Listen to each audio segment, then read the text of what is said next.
Bonjour à tous, bonjour à toutes et bienvenue dans Tech24. La high-tech est une croqueuse de diamants. Reportage sur une innovation pour les authentifier et décryptage autour de cette pierre précieuse devenue une matière première technologique. Tout ce qui brille, c'est à suivre. Après YouTube, Facebook se convertit à la vidéo en direct à 360 degrés. Un engouement que le Frenchie Gyroptique a bien compris. Il dégaine une caméra 360 pour smartphone. Démo en live, ce sera avec Guillaume Gralet du magazine Le Point. Mais d'abord, alors que l'affaire du piratage potentiel de l'élection américaine fait chauffer les relations diplomatiques entre Washington et Moscou, la Russie numérique bombe le torse. La cyberpuissance s'illustre aussi sur le terrain. Guillaume Gralet, vous nous avez rejoint puisque cette cyber-Russie équipe aussi ses fantassins. Oui, il se passe énormément de choses en Russie qui inventent un nouvel high-tech, et notamment des ordinateurs qui sont capables de résister au choc, à l'eau et même aux températures extrêmes, plus ou moins 50 degrés. C'est ce que propose l'entreprise Baikal Industries. Baikal Industries qui a reçu le soutien du ministère de l'Industrie russe. Ce qu'on observe en ce moment, c'est on voit de la part de Moscou le message suivant de dire on peut faire aussi bien que Helsinki avec Slush, que ce que font les États-Unis avec le CES. On a nos propres événements comme le Web Summit qui s'est tenu à Skolkovo, vous savez, en banlieue de Moscou, là où vous êtes allé, Marjorie. Et à cette dernier Web Summit, eh bien, il y avait des personnalités très importantes, comme le vice-président d'Amazon, Paul Misner, ou également un des responsables d'Hyperloop, Dirk Alborn. Oui, et puis on voit cette volonté,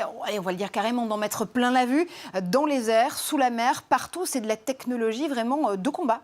Oui, alors on a vu un drone absolument extraordinaire. Il s'appelle ptérodactyle. En fait, il est capable, il faut imaginer un engin volant qui va à 10 ou 12 mètres au-dessus des chars et qui peut regarder tout ce qui se passe à une dizaine de kilomètres alentour. Alors ça c'est sur le terrain, ça existe également sous la mer, puisqu'il y a un drone sous-marin surnommé mer porteuse par le Pentagone, parce que ce drone, il n'a pas besoin de conducteur, mais il peut transporter des ogives qui vont pouvoir s'attaquer au port du monde entier.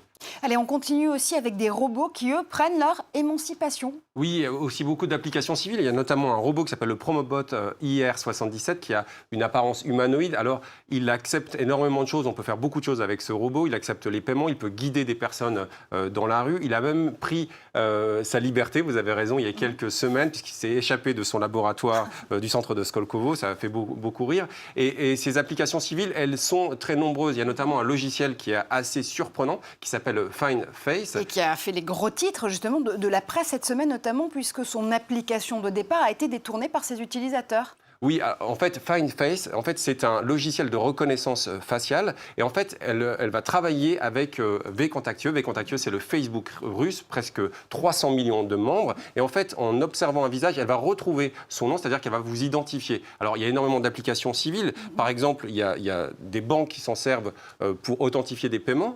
On ne va pas avoir besoin de rentrer un code de carte bleue. Il y a même un festival de musique, Alpha Future People, qui a permis à tous les fans de musique qui se sont rendus au festival de retrouver leur propre selfie sans qu'il n'ait rien à faire. Mais effectivement, à chaque fois qu'il y a de la reconnaissance faciale, ça soulève beaucoup d'interrogations et beaucoup de craintes. Affaire à suivre.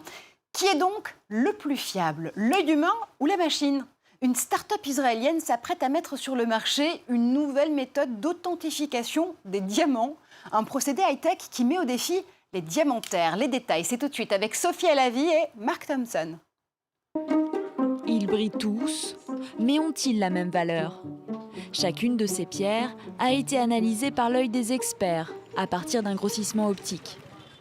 De leur avis, découle le prix de vente de ces bijoux. Un procédé qui pourrait changer grâce à cette machine. Ici, nous voyons le diamant. C'est une vue depuis la tablette. Là, c'est le même diamant, mais avec les inclusions rendues visibles grâce au logiciel. Cette machine créée par Sarin Technologies, une firme israélienne, peut mesurer automatiquement la pureté des pierres. L'appareil devrait être commercialisé dès 2017. L'entreprise en est certaine, les consommateurs pourront se fier à ses résultats. Il y a une perte de confiance dans l'industrie du diamant, donc nous avons cherché un moyen de la restaurer. Et une des manières, c'est d'avoir une technologie qui évalue le diamant de façon objective. Ainsi, vous ne pouvez pas remettre en cause son analyse. Mais tout le monde n'est pas convaincu. Le cabinet de Roland Laurie est spécialisé dans l'expertise de diamants. S'il pense que la machine permettra de gagner du temps, il ne croit pas qu'elle soit à ce jour capable de remplacer l'œil humain. Vous avez besoin du cerveau d'une personne pour identifier ce qui est meilleur à voir ou ce que vous choisissez de regarder. Est-ce que vous préférez une grande inclusion noire ou 10 petites inclusions? Tout cela sont des nuances subtiles et je pense qu'il faudra beaucoup de temps pour qu'une machine remplace l'homme. Des recherches menées par un institut américain prévoient que plus de 6% des emplois actuels pourraient être remplacés par des robots d'ici 2021. L'industrie du diamant, elle, reste sceptique quant aux apports de la technologie par rapport à l'œil humain. Avis aux diamantosceptiques. L'Inde, d'ailleurs, vient de se doter de cette machine israélienne. Les diamantaires indiens devraient commencer à l'utiliser mi-2017 pour assurer plus de transparence sur le marché des pierres précieuses.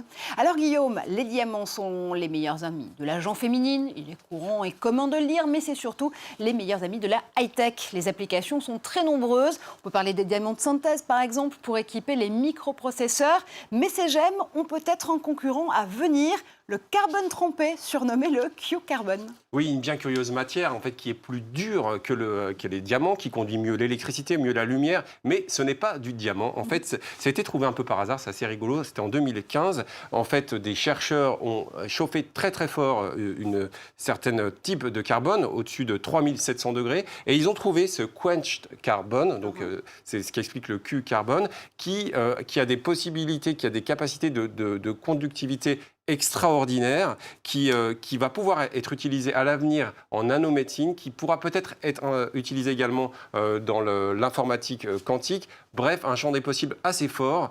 Vous savez, cette informatique qui va être 1000 fois plus puissante que l'informatique actuelle. Là aussi, on suivra tous ces développements avec vous. Merci infiniment. Et tout de suite, c'est Test 24.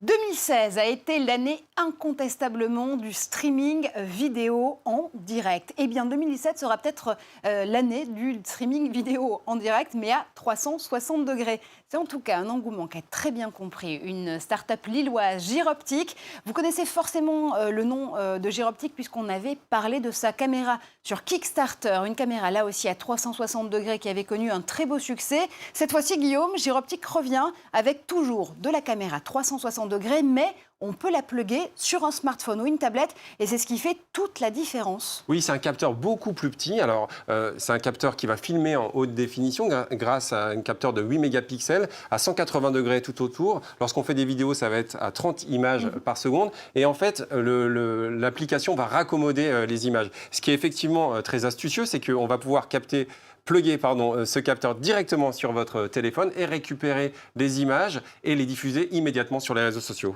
Et justement, vous vous êtes prêté à l'exercice. Alors, je me suis prêté à l'exercice. Ça peut donner un tout petit peu le tournis parce que, en fait, vous allez filmer vraiment de manière un peu... Ça va vous surprendre. C'est-à-dire que, par exemple, votre doigt qui est près de l'objectif, il va être très gros.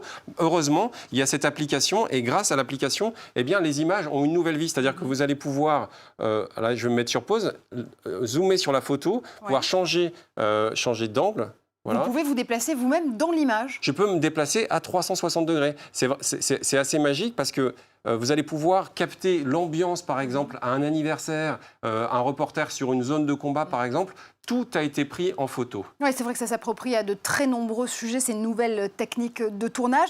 National Geographic, tiens, par exemple, l'a bien compris, puisqu'ils proposent pour leurs téléspectateurs et surtout leurs internautes sur YouTube ce procédé à 360 degrés. Ça donne des images étonnantes. Voilà, là je continue à jouer. Et c'est effectivement génial lorsqu'on va pouvoir aller dans des zones très difficiles d'accès. Par exemple, un parc naturel où les animaux ont très peur de vous, et bien vous allez tout simplement installer une caméra de ce type. Les animaux se rapprochent et là également, vous allez pouvoir voyager, c'est-à-dire que vous avez ici un éléphant en face de vous, vous allez faire le tour, vous allez voir toute la famille sans que finalement personne s'en soit rendu compte. C'est vraiment une expérience unique. Bon, alors le dernier à débarquer sur ce marché, c'est Facebook. Évidemment, vous connaissez Facebook Live, là aussi, c'est un procédé qui a fait beaucoup parler de lui cette année. Cette fois-ci, Facebook Live emboîte le pas à YouTube 360 puisque Facebook Live 360 est né.